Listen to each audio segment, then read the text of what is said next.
Assalamualaikum warahmatullahi wabarakatuh. Berjumpa lagi kita pada mata kuliah pengantar ilmu sejarah, tentu dengan pembahasan yang berbeda terkait dengan materi yang terdapat pada RPS. Nah, adapun yang kita bahas pada pertemuan hari ini adalah kita akan membahas mengenai kontroversi dalam sejarah.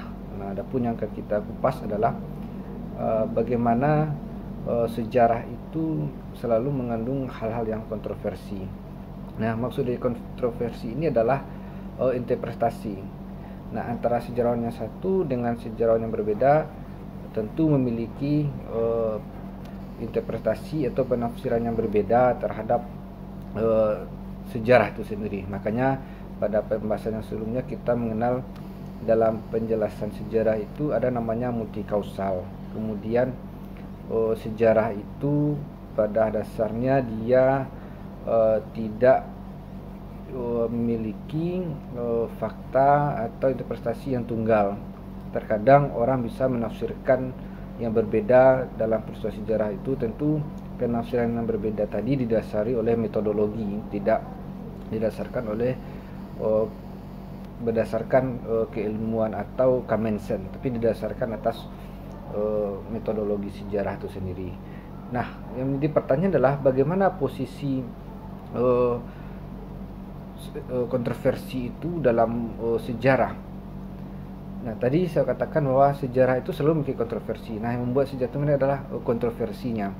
Nah, saat ini kita lihat bagaimana orang selalu memperdebatkan ketika peristiwa G30S, katakanlah setiap tahun itu selalu orang bertanyakan, pertanyaan besarnya adalah siapa dalang dari gerakan 30 September 1965. Nah, saking kontroversinya dalam penulisan G30S pada masa sebelumnya, katakanlah di era Orde Baru, orang menulis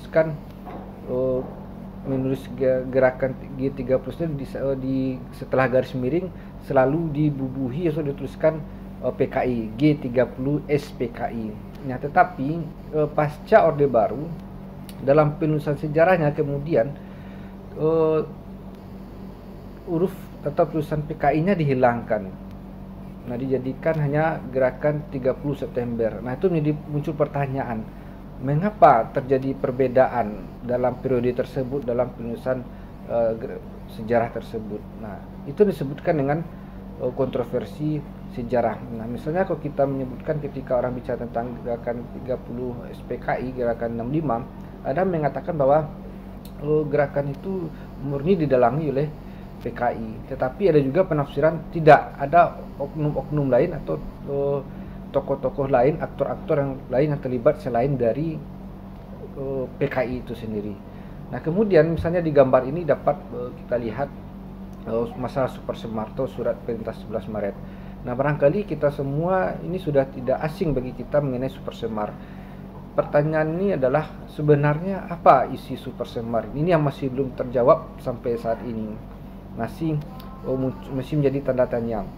Apakah surat Super Semar ini legalitas yang diberikan oleh Soekarno kepada Soeharto untuk memimpin, ataukah hanya sekedar sebagai surat perintah? Nah, ini menjadi pertanyaan besar yang sampai saat ini tidak terpecahkan, karena surat ini sampai sekarang tidak ditemukan. Walaupun banyak yang beredar bahwa ini adalah surat yang asli, tapi itu masih terbantahkan. Kita belum menemukan surat asli. Masih banyak kontroversi dalam sejarah. Nah, kemudian yang harus kita ketahui dalam mengenai kontroversi sejarah itu adalah sifat kontroversial hampir selalu ada dalam sejarah. Nah, mengapa? Nah, karena sejarah itu selalu dia berproses. Nah, sejarah itu poin pentingnya adalah sejarah itu dia selalu berproses. Katakanlah orang bisa menafsirkan suatu sejarah pada zaman ini A, belum tentu 10 tahun yang akan datang belum tentu sejarah itu tafsirnya A, tetapi dia bisa berubah menjadi B, bisa berubah menjadi C, dan seterusnya. Itu karena sifat dasar sejarah itu dia selalu berkembang. Nah, makanya di awal pertemuan saya mengatakan bahwa sejarah itu dia tidak stuck. Nah, Makanya ada dalam konsep sejarah itu ada fakta lunak dan ada fakta keras. Nah, fakta lunak itulah yang menjadi sejarah itu multitafsir. Contohnya adalah mengenai fakta lunak itu yang selalu menimbulkan penafsiran adalah ketika kita bicara tentang masalah G30S tadi. Siapa dalangnya? Nah, itu pertanyaannya. Kemudian masalah super semar. Memang peristiwa G30S itu memang fakta sejarahnya, tapi menjadi pertanyaannya adalah faktanya siapa yang terlibat di sana? Apakah murni orang-orang PKI atau ada aktor-aktor lain? Begitupun pada super semar. Sejarah super semar itu memang ada, faktanya ada, memang itu ada sejarah, sudah dibuktikan. Tetapi menjadi pertanyaannya adalah apakah iya surat itu berisikan legalitas perpindahan kekuasaan dari Soekarno ke Soeharto. Nah, itu ada. Itu fakta lunaknya. Jadi fakta lunak itu adalah sesuatu yang bisa ditafsirkan kembali. Nah, kalau fakta keras adalah misalnya Indonesia merdeka pada tanggal 17 Agustus 1965. Kemudian diproklamirkan di Jalan Pegangsaan Timur. Itu fakta keras. Orang tidak bisa lagi membantahnya. Semua orang sudah menerima tentang sejarah itu. Kemudian fakta-faktanya, itu fakta keras. Itu contohnya fakta keras. Indonesia merdeka 17 Agustus 1945. Orang tidak bisa lagi membantah. Ya, semua orang sudah menerima. Itu disebut dengan fakta keras. Ya. Nah, mengenai kontroversi tadi, maka saya katakan, mengapa kontroversi selalu ada dalam sejarah? Nah, itu karena sifat dari keilmuan sejarah itu sendiri. Sejarah itu dia selalu berkembang. Selalu memunculkan fakta-fakta baru yang ditemukan, atau sehingga fakta-fakta tadi memunculkan interpretasi lain, sehingga menimbulkan multi kausalitas. Dia tidak memiliki penafsiran tunggal. Nah, multi kausalitas. Nah, kemudian sejarah kontroversi dalam sejarah ini senantiasa muncul. Kemudian akibat perbedaan pandangan dari sejarawan itu sendiri atau masyarakat. Nah, kemudian yang dilandasi berdasarkan perolehan sumber baik primer maupun sekunder, kemudian itu memunculkan interpretasi yang berbeda tadi. Nah, seorang sejarawan terkenal, Kokhar, mengatakan bahwa hampir setiap hal yang kita ajarkan merupakan sesuatu yang kontroversial atau mengandung kontroversial di dalamnya. Nah, semakin banyak kita menginterpretasikan masa sekarang dengan bantuan masa lalu, semakin besar pula kemungkinan kita menemukan isu-isu kontroversial. Nah, pertanyaannya adalah apakah Indonesia itu dijajah selama 350 tahun? Nah, ini munculkan perdebatan. Bagi orang mempelajari sejarah, dia dengan tegas mengatakan Indonesia tidak pernah dijajah selama 350 tahun. Nah, konsep Indonesia itu, NKRI itu baru ada setelah proklamasi, kemudian KMB, baru ada konsep NKRI.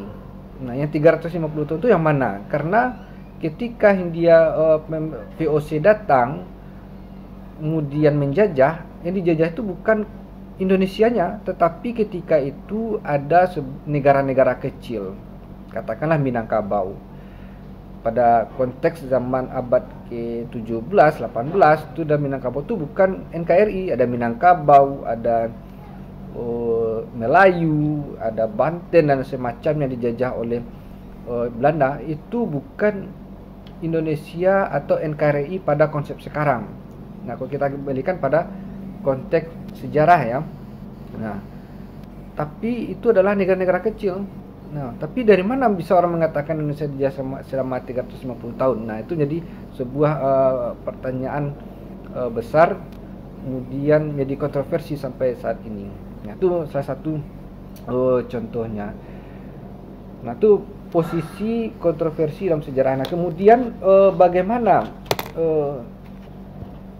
kontroversi sejarah itu khususnya pada sejarah Indonesia. Nah, kita harus memahami terlebih dahulu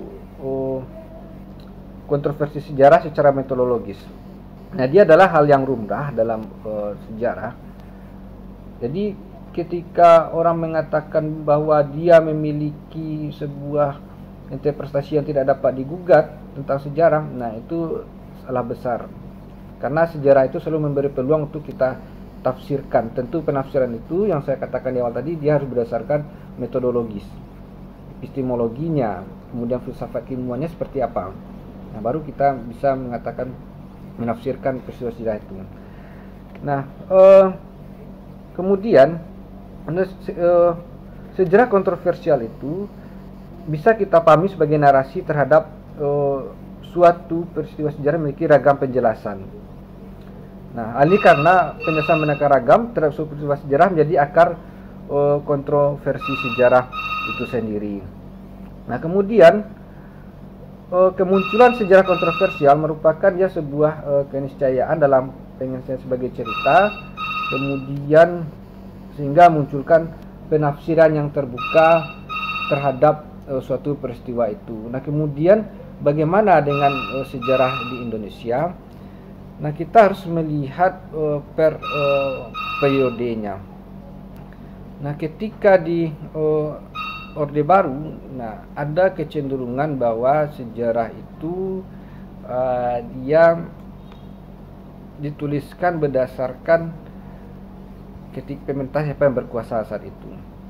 Nah, misalnya ketika kita kembali pada masalah G30S tadi, maka di Orde Baru orang menuliskan di zaman Orde Baru itu gerakan G30 SPKI, tetapi setelah Orde Baru PKI-nya dihilangkan, hanya menuliskan gerakan 30 September. Dan itu sampai sekarang masih diperdebatkan. Tidak tuntas pertanyaannya, tidak tuntas jawabannya, siapa sebenarnya yang terlibat di dalamnya, apakah murni orang-orang PKI ataukah ada aktor-aktor lain di luar PKI yang berafiliasi atau bekerja sama dengan PKI. Itu masih menjadi tanda tanya besar yang belum terjawabkan sampai saat ini. Nah, kemudian misalnya banyak hal-hal yang kontroversi dalam sejarah Indonesia itu sendiri. Nah, kemudian misalnya ketika kita bicara tentang Indonesia tadi dijajah selama 350 tahun, apakah iya atau tidak? Nah, bagi saya tekankan sekali lagi, bagi yang mempelajari sejarah, kalau kita mengatakan bahwa sejarah itu menyampaikan dengan fakta apa adanya, maka keliru kita mengatakan Indonesia itu dijajah selama 350 tahun. Nah, banyak hal-hal yang lain yang diperdebatkan dalam sejarah itu, nah sehingga memunculkan tafsiran-tafsiran. Jadi Ersena ingat bahwa sejarah itu dia dinamis. Mengapa dia dinamis? Karena dalam konsep sejarah itu terdapat dua fakta, ada fakta lunak dan ada fakta keras, sehingga memunculkan perdebatan dalam sejarah itu sendiri. Termasuk masalah tokoh kepahlawanan juga menimbulkan perdebatan. Nah, barangkali itu saja mengenai materi kita mengenai kontroversi sejarah. Nah, ini sengaja tampilkan super semar. Ada banyak peristiwa-peristiwa lain yang menjadi perdebatan, menjadi isu-isu sampai saat ini. Nah, barangkali itu saja. Semoga ini bermanfaat. Kita akhiri. Assalamualaikum warahmatullahi wabarakatuh.